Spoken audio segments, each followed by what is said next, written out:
La principal acusación que recibe Javier Milei por sus detractores es que está loco. Bueno, hoy te comento una variable económica que parecía imposible de arreglarse en un solo mes y que Milei increíblemente la alcanzó. Además, hablamos de los desafíos que se vienen por delante y cómo podemos invertir en este contexto. Si te decían en diciembre que esto iba a ocurrir, es muy probable que un número muy cercano al 100% de las personas consultadas te digan que era imposible de lograr superávit fiscal en solo un mes, en una tarea que era una tarea imposible de lograr, que nadie lo podía alcanzar, que se iban a necesitar meses y hasta años para lograrlo.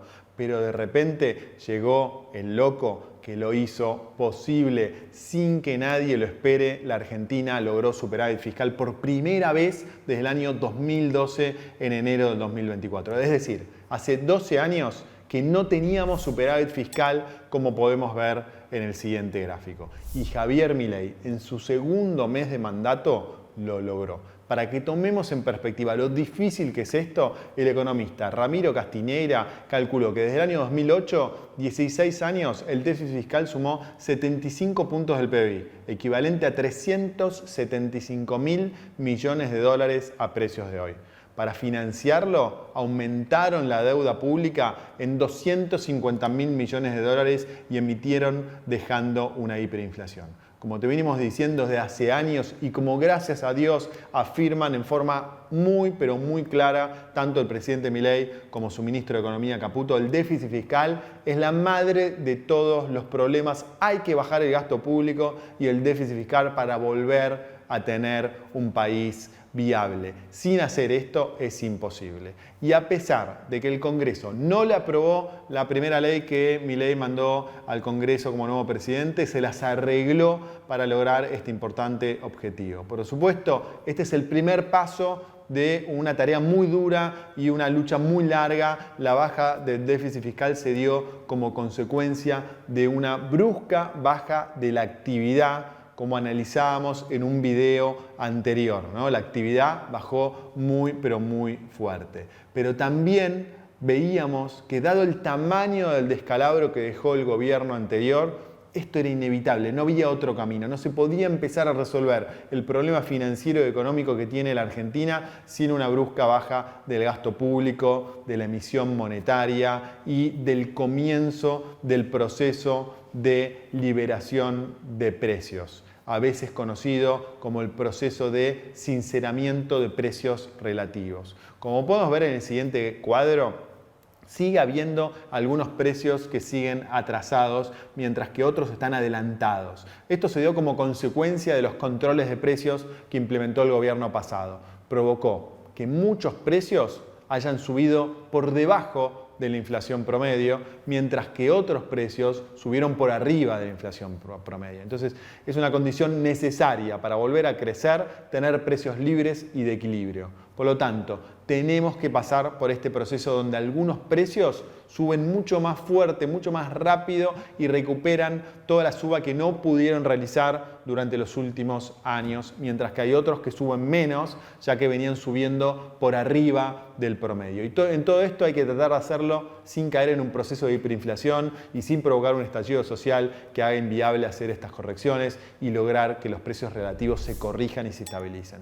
Dado que este proceso se tiene que seguir dando, los próximos 4 a 6 meses van a ser muy críticos, muy duros para toda la ciudadanía, muy complicados para el gobierno, pero no queda otra que pasar este proceso, porque al mismo tiempo se van arreglando otros problemas financieros y económicos que estaban en situación crítica. Por ejemplo, se van recomponiendo las reservas en dólares del Banco Central, como podemos ver en el siguiente cuadro, mientras que llegaron a un mínimo de casi 11.000 millones de dólares cuando dejó el gobierno de Alberto Fernández, estoy hablando negativos, hoy ya están llegando a 5.600 millones de dólares también negativos. Es decir, se recuperaron fuertemente, pero todavía hay que seguir comprando dólares para que las reservas puedan llegar a un equilibrio.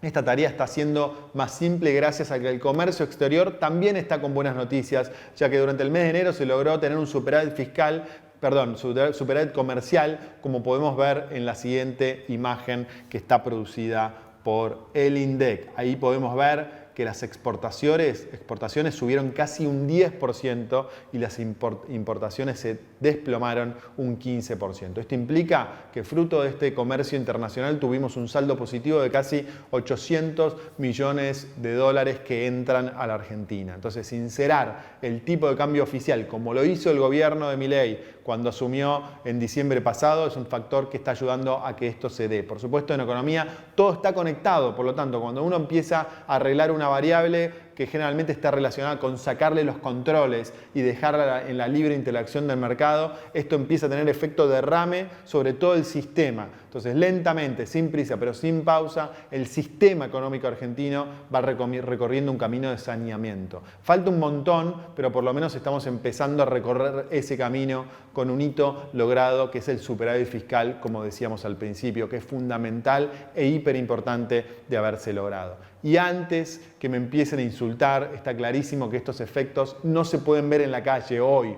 No se puede ver que en el poder adquisitivo de los sueldos, ni en la actividad económica, ni en nada relacionado a la economía personal de cada uno de nosotros. Hoy la economía personal de la mayoría de los argentinos es un desastre. Ahora, ¿esto es culpa del nuevo gobierno de Milei o es culpa del gobierno anterior de Alberto Fernández y Sergio Massa que se fue? Y más allá de la culpa, para salir de los personalismos, acá hay una clave que es cómo podemos resolver este problema económico, cómo se puede solucionar este problema. Y la verdad es que el gobierno de Milei no tenía muchas otras opciones. No existía un camino menos doloroso y que implique menos costos. Esto es lo que intentó hacer Mauricio Macri cuando asumió en 2015, entre 2016 y 2018, y claramente no funcionó. Bueno, ahora Milei está haciendo lo contrario de lo que hizo Macri en sus primeros 2 años de mandato. Y esperemos que tengan resultados totalmente diferentes.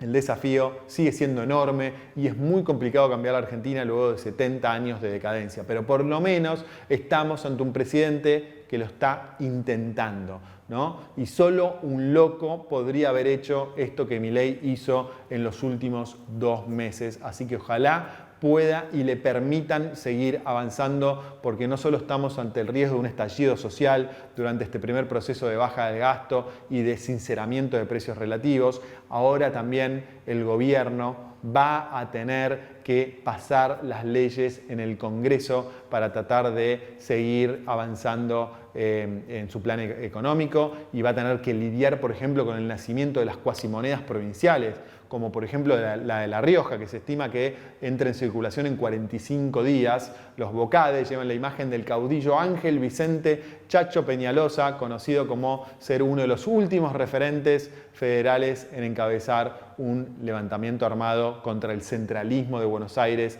en el siglo XIX. Por eso muchos llaman a esta cuasimoneda como el Chacho, que va a tener denominaciones de 1.000, 2.000, 5.000, 10.000 y 50.000 chachos, y la emisión alcanzaría a 15.000 millones de pesos. Se espera que el gobierno provincial pague el 30% de los salarios de los empleados provinciales con esta nueva moneda. Y el desafío que va a tener es cuánto va a cotizar esta moneda versus el peso y versus el dólar. Seguramente la paridad esté muy lejos de 1 a 1 con el peso. Es decir, 1.000 chachos seguramente no compren lo mismo que pueden comprar 1.000 pesos. Pero va a estar interesante ver cómo se desarrollan estos acontecimientos y cómo reacciona el gobierno nacional. Salvo que esperes recibir chachos, no tenés que preocuparte por eso en el corto plazo.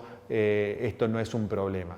Y para cerrar, vamos al tema de cómo podemos invertir en este contexto. Primero aclaro que los riesgos siguen siendo muy altos en la Argentina. Es decir, cualquier inversión que hagas en la Argentina es una inversión de alto riesgo. Puede salir mal, por eso en la Argentina hay que tratar de invertir una parte de tu patrimonio, el resto idealmente invertirlo en activos más conservadores, más previsibles, que tengan menor riesgo. Pero la parte de tus ahorros, que estás dispuesto a arriesgar, que la vas a destinar a lograr resultados que pueden ser más altos que el promedio, las acciones y los bonos argentinos me parecen que siguen siendo una buena elección. Es cierto que subieron mucho durante el último año, pero si el plan de Milei sigue avanzando, hay altas chances de que sigan subiendo. En el siguiente cuadro, publicado por el economista Julián Josovich en la red X, te muestro qué pasó durante el gobierno de Mauricio Macri con las acciones argentinas comparadas con la evolución de estas mismas acciones durante el gobierno de Milei. Fíjate que la línea amarilla muestra el rendimiento durante la época de Milei y la línea azul durante los mandatos anteriores de Milei, y allí ves claramente cómo subieron las acciones argentinas hasta el principio del 2018,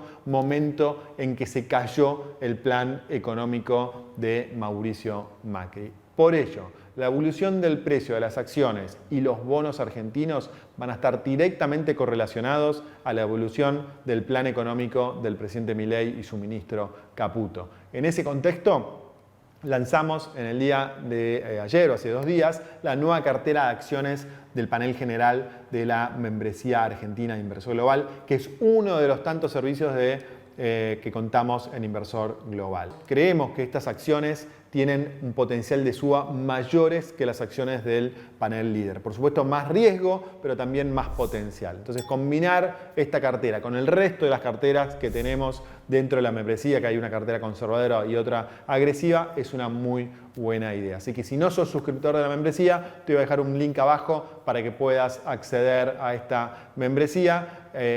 Y además, no te olvides de ponerle un me gusta al video, compartirlo y suscribirte al canal, así no te perdés ningún video futuro. Muchas gracias por estar del otro lado y nos vemos pronto. Chau.